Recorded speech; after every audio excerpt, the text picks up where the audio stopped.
আমার পুতেরে টুরা টুরা কইরা টুরা করছে গো।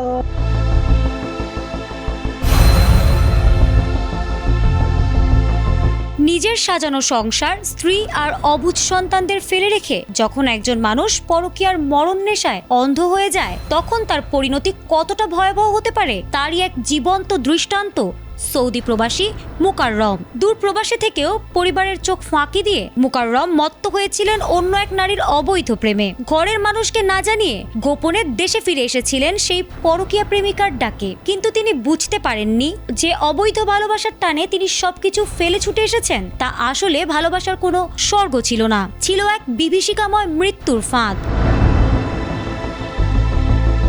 গত 17 মে বিকেলে মুগদার মান্ডা এলাকার আব্দুল গনি রোডের একটি বাড়ির বেসমেন্ট থেকে দুর্গন্ধ পেয়ে স্থানীয়রা পুলিশে খবর দেয়। পুলিশ এসে পলিথিনে মোড়ানো অবস্থায় মাথাবিহীন 7 টুকরো খণ্ডিত মরদেহ উদ্ধার করে। এরপর চারদিকে শোরগোল পড়ে যায়। নিখোঁজ মাথার খোঁজে চলে তল্লাশি। অবশেষে মানিকনগরের একটি গলি থেকে কালো পলিথিনে মোড়ানো অবস্থায় নিহতের অর্ধগলিত মাথাটি উদ্ধার করা হয়। র্যাব ও পুলিশ ঘটনার তদন্তে নেমে মূল রহস্য উদ্ঘাটন করে। তারা জানতে পারে নিহত ব্যক্তি আর কেউ নন, সৌদি প্রবাসী মুকাররম। তদন্তের সূত্রে জানা গেছে মুকাররমের কাছ থেকে প্রায় 5 লাখ টাকা হাতিয়ে নেয় অভিযুক্তরা।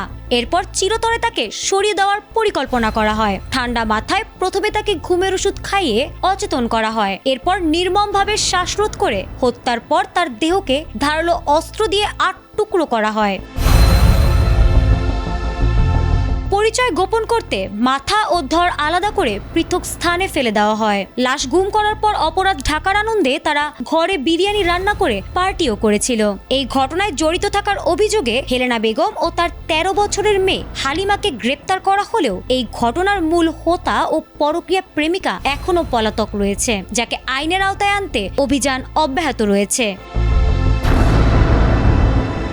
পরকীয়ার এই মরণ খেলা কেবল মুকাররমের জীবনের করুণ সমাপ্তিই টানেনি, বরং আরও একবার আঙুল দিয়ে দেখিয়ে দিল পরকীয়ার অবৈধ মোহ সমাজকে কতটা ধ্বংসের মুখে ঠেলে দিচ্ছে। নিজের স্ত্রী সন্তানকে ঠকিয়ে যে অনৈতিক সম্পর্কের পেছনে মুকাররম অন্ধের মতো ছুটেছিলেন, শেষ পর্যন্ত সেই পাপের পথই তার জন্য কাল হয়ে দাঁড়ালো। সমাজ থেকে এই পচন এখনই রুখতে না পারলে আরও বহু পরিবার এভাবে ধ্বংস হবে এবং আরও অনেক প্রাণ অকালে ঝরে যাবে। ফারহানা হক, ATN বাংলা।